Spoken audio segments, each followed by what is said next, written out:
C'est un titre qui est à la portée de tous.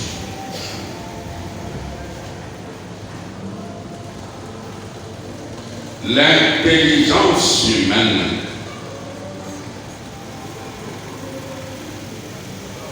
Cette faculté que Dieu a dotée à l'homme.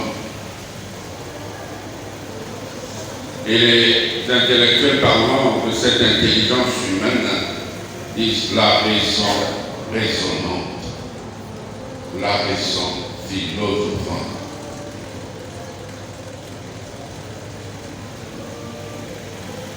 Cette intelligence que Dieu nous a donnée à tous.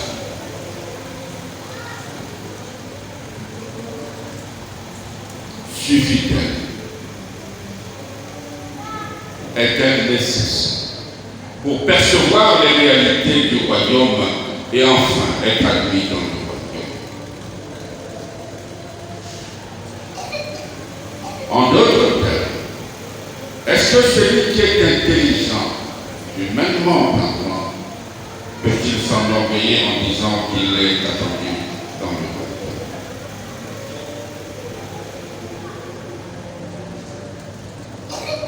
Ou en d'autres termes, est-ce que quelqu'un qui n'a pas cette sagacité intellectuelle,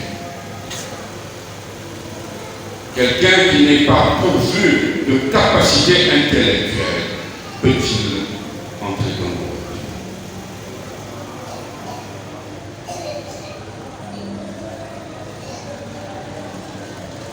La raison philosophante est-elle suffisante et nécessaire pour entrer dans le royaume?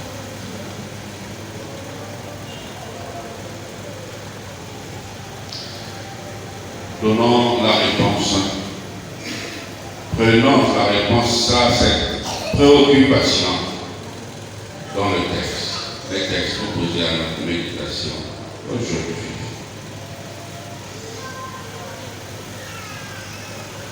Il y a des gens qui pensent que mon fils est major de sa promotion, donc même sa place dans le royaume est réservée par Dieu. Est-ce qu'on peut penser ainsi?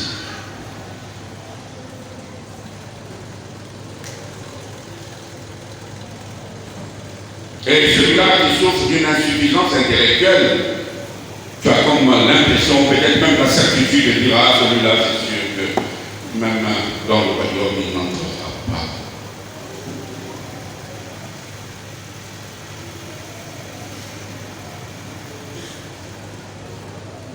Est-ce que les facultés intellectuelles suffisent?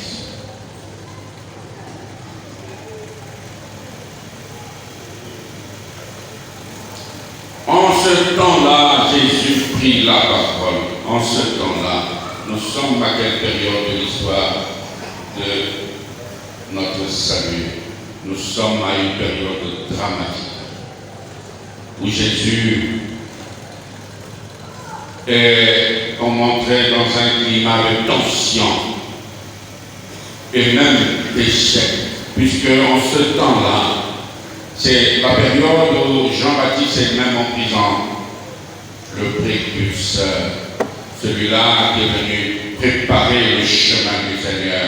À cette époque-là, il est en prison. Et il a commencé à faire cette expérience du doute. Il a commencé à douter de tout, puisqu'il est arrivé même jusqu'à dire à ses disciples d'aller voir Jésus pour lui poser la question suivante. Es-tu celui qui doit venir ou devons-nous en attendre un autre? Nous sommes à cette période. Une période très critique de l'histoire de notre salut pour ceux qui regardent cette période, non pas avec les lunettes évangéliques, mais ceux qui regardent cette réalité sans lunettes évangéliques.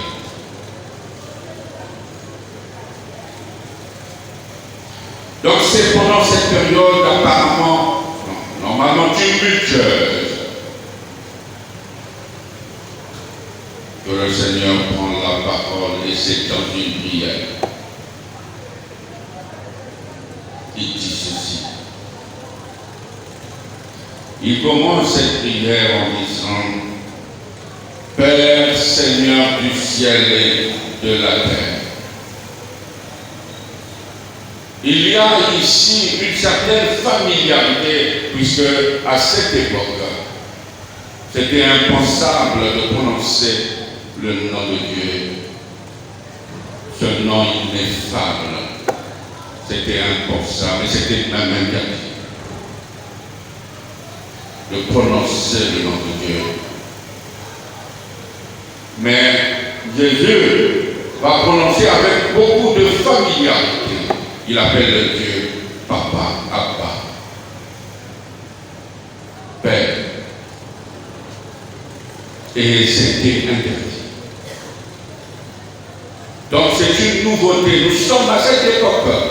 C'est une nouveauté. On est surpris de cette réaction. Quelqu'un qui parle à Dieu avec beaucoup de familiarité. La paix du Christ. La paix du Christ. Il parle avec beaucoup de familiarité, c'est vrai, mais il n'oublie pas la transcendance du Père. Puisqu'il dit Seigneur du ciel et de la terre.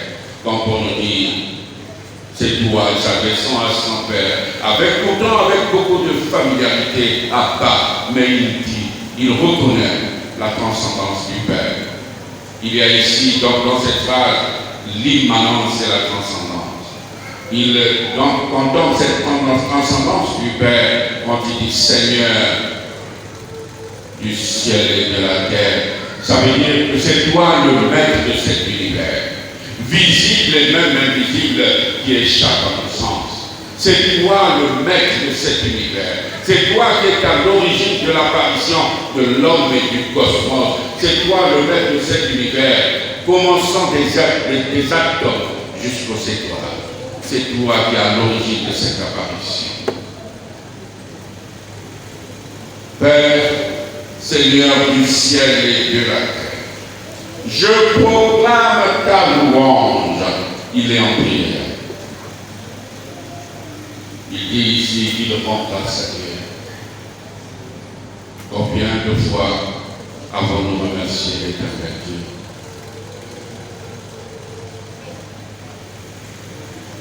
Au contraire, nous sommes des spécialistes de la prière de demande.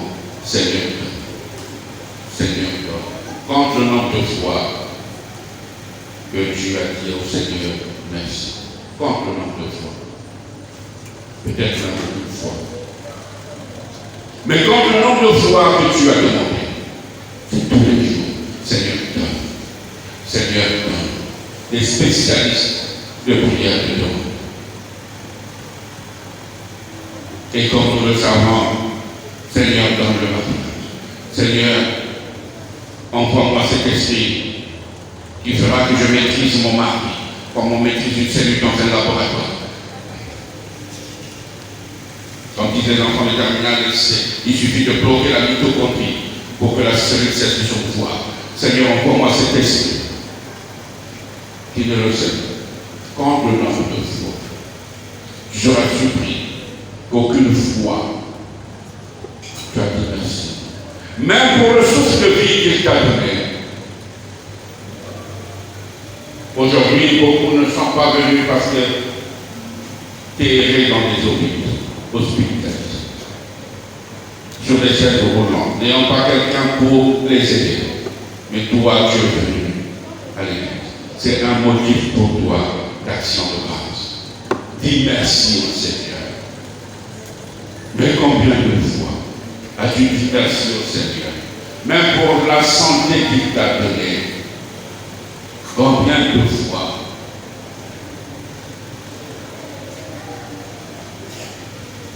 Comme disait, quand on me disait quelqu'un voulait se suicider. On me dit, monsieur l'abbé, parle avec la personne. On dit, ah bon, toi tu veux te suicider. Et donc tu es plus dans le malheur du 4 mars qui se sont retrouvés du jour au lendemain enfants de la rue. Parce que la maison, par terre, les parents morts, tous, l'enfant se retrouve à 10 ans du jour au lendemain dans la rue. Tu as plus que 7 enfants. Tu as moins de 7 enfants devant la misère de 7 enfants. Toi, ton père et ta mère vivent encore. Tu veux te donner la mort. Et cet enfant qui traîne dans les rues, dans les marches aujourd'hui, du jour au lendemain, donc aucune transition pour l'aider même à vivre dans la rue, mais c'est du jour au lendemain que plus cet enfant-là est moins malheureux que toi. Pour que tu te donnes la mort. Il dit de toutes les façons facile. Moi je sais encore dire la messe de Réquiem de ce jour-là. Même si on dit que les suicidés ne doivent pas venir à l'église, pour la circonstance, je dirais, venir avec son corps à l'église. Je veux m'adresser à ton corps avant d'aller en terre.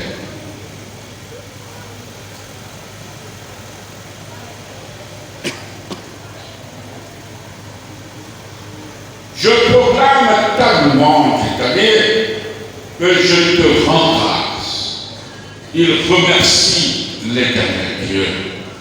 Si tu ne l'as jamais fait, prends la décision aujourd'hui.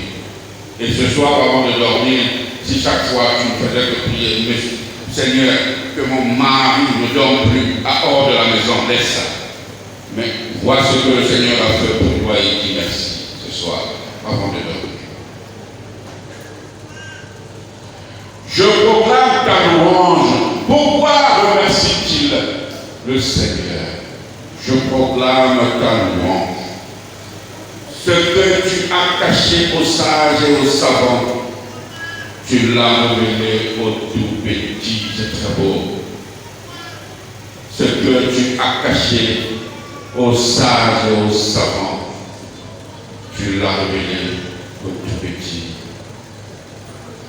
Le Seigneur, nous nous retrouvons toujours dans l'histoire de notre salut, à une époque où il se retrouve, il va subir un échec. Auprès de qui? Auprès des scribes et des docteurs de la loi, des intellectuels de l'époque, de son époque, les savants de son époque, qui vont refuser d'accepter le retour, la parole de Dieu. Et qu'est-ce qu'il constate, Jésus? Il constate que ce sont les amis, des petits gens qui vont accepter, accueillir sa parole. Il remercie l'Éternel. Il remercie l'Éternel Dieu. Que ceux-là que l'on appelle les intellectuels, qui ont une intelligence, je dirais peut-être même extraordinaire, n'ont pas accepté et accueilli le Seigneur, bloqués dans leur certitude. Mais lesquels ont accueilli ces petites gens, ces personnes humbles. Ici, lorsque dit les savants, ils parlent ici de ceux-là qui sont impues de même. Ces personnes prétentieuses, ces personnes orgueilleuses, c'est-à-dire qui ne peuvent pas compter sur une autre personne de Dieu, mais ils comptent sur leur propre énergie, leur énergie personnelle, leur intelligence, comme si ça leur appartenait. Alors que tout ce que nous avons, toutes les qualités que nous avons, nous ne nous appartiennent pas. C'est Dieu qui, dans sa bonté, a enfoui cela en nous. Jésus est en train de remercier. Jésus est en train de remercier Dieu. Parce que c'est vrai que nous ne sommes pas là pour répondre à notre préoccupation. L'intelligence, la raison philosophante, était nécessaire et suffisant pour entrer dans le royaume. Ici, ne prenez pas la bénédiction pour quelqu'un qui va faire un procès contre la connaissance, les capacités intellectuelles. Peut-être que moi je suis plus friand de vous, de ces affaires intellectuelles. Je ne viens pas pour faire mon procès et dans lequel j'aurai à condamner l'intelligence humaine. Non, mais je viens là pour essayer de rétablir la vérité. Ce n'est donc pas un procès de condamnation de l'intelligence humaine. Mais je veux simplement dire que cette intelligence que Dieu a offerte en l'homme, que Dieu a dotée à l'humanité, à l'homme, cette intelligence, cette raison humaine peut conduire l'être orgueilleux à oublier le Christ, à ne pas percevoir les réalités du royaume. Il est vrai que la raison humaine nous aide à connaître les objets de ce monde et même à établir les lois scientifiques. De toutes les façons, au niveau scientifique, on n'a pas le droit de dire invention, on doit dire découverte, parce que ce sont des lois inscrites dans l'univers. Donc l'homme a cette capacité, mais cela ne reste dans ce monde. Mais ces capacités intellectuelles, cette raison philosophante, cette raison raisonnante, cette raison que Dieu a donnée à chacun de nous sans exception, laissée à elle seule, ne peut pas nous aider à percevoir les réalités du royaume. Au contraire, peut même nous empêcher à percevoir ces réalités. Mais, que dire donc de l'intelligence humaine? Comme j'ai dit, ce n'est pas un procès contre l'intelligence humaine. Vous allez aussi aller dire que la réflexion a dit que ceux qui sont intelligents ne vont pas entrer dans le royaume. Ce n'est pas ce que je dis. Ce n'est pas ce que je dis. Mais quelle personne intelligente peut entrer dans le royaume? C'est cette personne qui a une intelligence humble, qui entrera dans le royaume. Comme nous l'avons entendu le Seigneur toujours dans l'évangile lui dire, je suis doux et humble de cœur.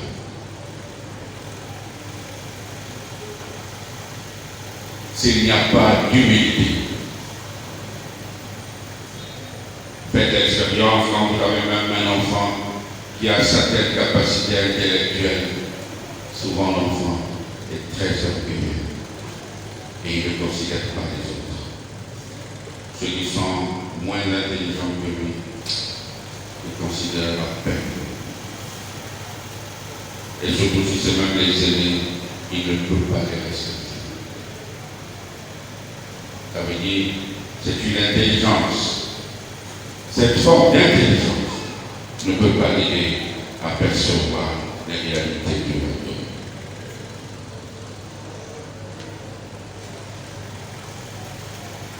Comme je vous l'avais certainement déjà dit, quand on faisait l'étude à Saint-Pierre, je faisais l'étude à Saint-Pierre, j'avais reçu une petite fille. Et je vais avoir peut-être raison. Quand elle arrive, je me dis, ah, mais ici c'est pas la classe, vous c'est les 5-2, c'est le... Non, je ne suis pas au 5-2. Cette année, je tombe le peu plus. Quand je vois m'être accompagné de son frère, là, elle va tenter le cette elle est très intelligente. Et les parents aussi cautionnent ça en disant, il y a son grand frère qui est dans la salle de l'autre côté là.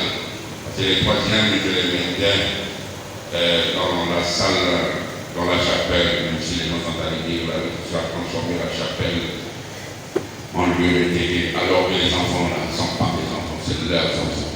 C'est parce que les chrétiens ont comment Dieu vous avait créé. Ce sont vos enfants.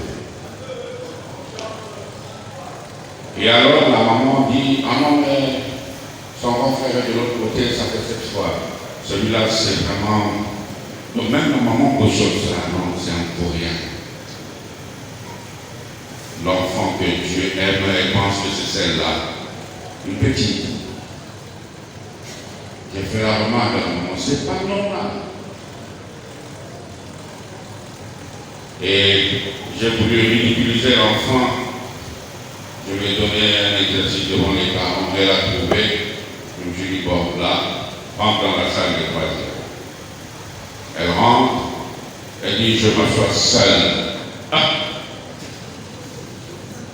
Son bon seul.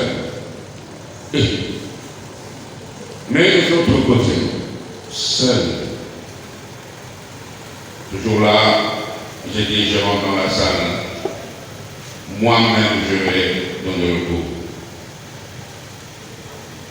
Sachant qu'elle vient, elle n'est pas en troisième, et elle veut tenter l'examen. J'arrive, je dis, cet enfant est tellement gonflé que je vais l'humilier en public. Quand je pose la question, je lui pose la question, elle dit non. Comment d'abord par les autres quand ils n'ont pas plus Dieu? C'est grave. C'est très grave. D'abord, elle doit être seule parce qu'elle étouffe lorsque quelqu'un n'est pas intelligent à être proche d'elle. C'est grave. C'est très grave. Et la maman est contente, les parents. Ah, la mère, vraiment, elle est génie. Dans son bulletin, on a écrit génie.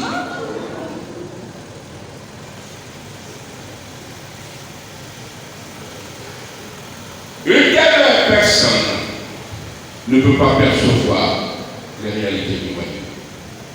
Ce n'est pas possible. Et dans l'évangile, le Seigneur dit quelque chose, c'est très fort. Tout m'a été confié par mon Père. Personne ne connaît le Fils sinon le Père, et personne ne connaît le Père sinon le Fils, et celui à qui le Fils veut le révéler. La connaissance divine ne s'obtient pas comme la connaissance l'ivresse intellectuelle. Dieu, pour l'appréhender, on n'a pas besoin des arguments convaincants pour l'appréhender. Une certaine capacité cognitive, on n'en a pas besoin. Parce que Jésus dit ici, tout m'a été confié par mon Père. Personne ne connaît le Fils, sinon le Père. Personne ne connaît le Père, sinon le Fils. Et celui à qui le Fils veut le révéler. Donc, la connaissance divine n'est pas une connaissance l'ivresse. C'est une révélation. Quelqu'un doit révéler. Donc, c'est une connaissance qui ne s'acquiert pas à coup d'arguments convaincants, mais qui s'acquiert. Ça ne s'acquiert pas, mais ça s'accueille. Et ça s'accueille où? Non pas dans la cabeza, ça s'acquiert dans un cœur humble. C'est la raison pour laquelle cette maman qui illettrée, cette petite Bernadette Soubirou, illettrée, la Vierge lui apparaissait. Mais à toi, intellectuel, la Vierge n'est jamais apparue, même pas plus. Donc, cette maman illettrée, qui est dans le marché, le Seigneur peut être plus présent auprès d'elle que dans la vie d'un grand théologien. Celui-là qui manipule la Sainte Écriture. Dans la vie d'un grand exégète, celui-là qui manipule la Sainte Écriture. Demandons au Seigneur, lui qui nous a toujours aimés et qui nous aimera toujours, qui nous aide à prendre conscience que la chose divine n'est pas réservée à une catégorie de personnes, bien au contraire. Elle est réservée à toute personne, et peut-être même à ce que Jésus appelle les préférés du Père, les petites choses. Ceux-là qui sont sans importance aux yeux des hommes, mais qui ont de la valeur, qui ont une valeur surestimable devant le Créateur. Puisse le Seigneur nous accorder toutes ces grâces. Amen.